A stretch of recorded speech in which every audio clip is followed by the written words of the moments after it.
everyone, and welcome back to my channel. In today's episode of Stitch Dictionary, we are going to be making the griddle stitch. This stitch is very easy to master. It only uses single and double crochet. So let's go ahead and get started.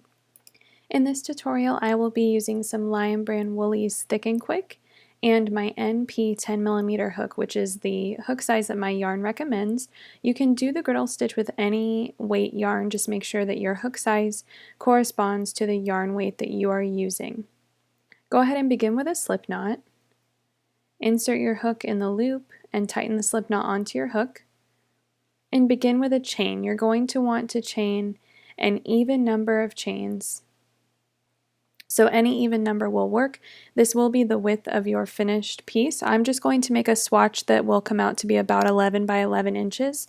At the end of all of my Stitch Dictionary episodes, I'll be stitching all of my swatches together to make a Stitch Dictionary throw. So most of my swatches are going to be as close to 11 by 11 as I can make them, but you can certainly use this stitch for lots of different types of projects with varying widths. So here I have my even number of stitches. And I'm going to go ahead and get started with my griddle stitch in the third chain from my hook. So I'm going to double crochet in the third chain from my hook. There's one double crochet. In the very next chain, I'm going to single crochet. So we can see here I'm working in the next chain, single crochet. And we're just going to repeat that all the way down, alternating double crochet in the next stitch. I'm working a bit more slowly here so you can see exactly what I'm doing. So there's my double crochet, and then I'll single crochet in the following stitch, and I'll just repeat that all the way down. Because we have an even number of stitches, you should wind up with a single crochet as your very last stitch in the row. So go ahead and just repeat this double single all the way down, ending on a single crochet. If you need any help with the basic stitches, everything from a slip knot to double crochet and more basic stitches are on my crochet beginner series, and you can find that playlist on the homepage of my channel. So if you need any help with specifics on the single or double crochet, consult those individual videos and they will help you out a lot.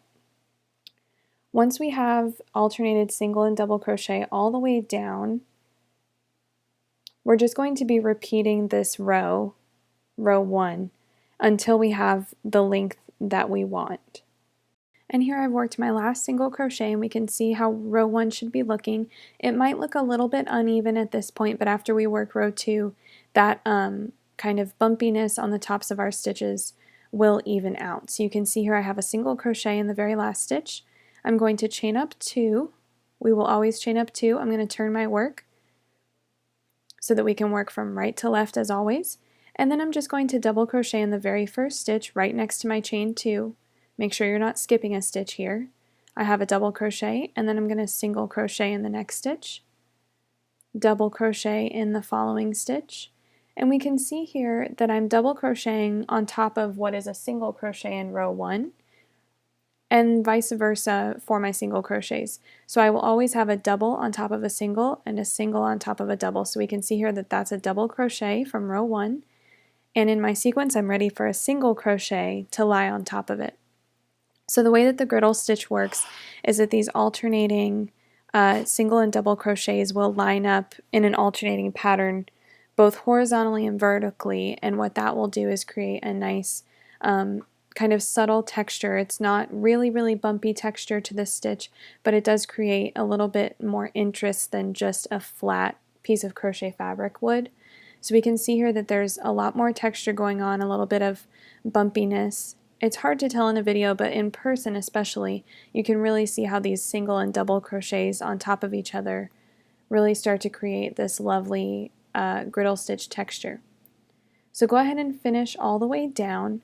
The great thing about the griddle stitch is because we started with an even number of foundation chains and have an even number of stitches in each row, we don't have to pay too much attention to the alternating single and double crochets on top of the row below. We don't have to look at those stitches and determine what comes next. Every row will start with a double crochet, and then we just alternate from there, double single all the way down, and things will line up on their own. It takes very little estimation and very little thinking once you do a couple of rows of this.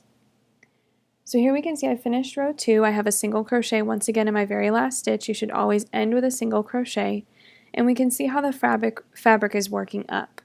If I turn it sideways here, we can see some of that texture and the bumpiness that's in this fabric, but it's not stiff, which is something I love about the griddle stitch. It creates texture but no stiffness. A lot of textured crochet stitches come out very stiff, and it's not a great stitch for wearables or anything that you want to be flexible.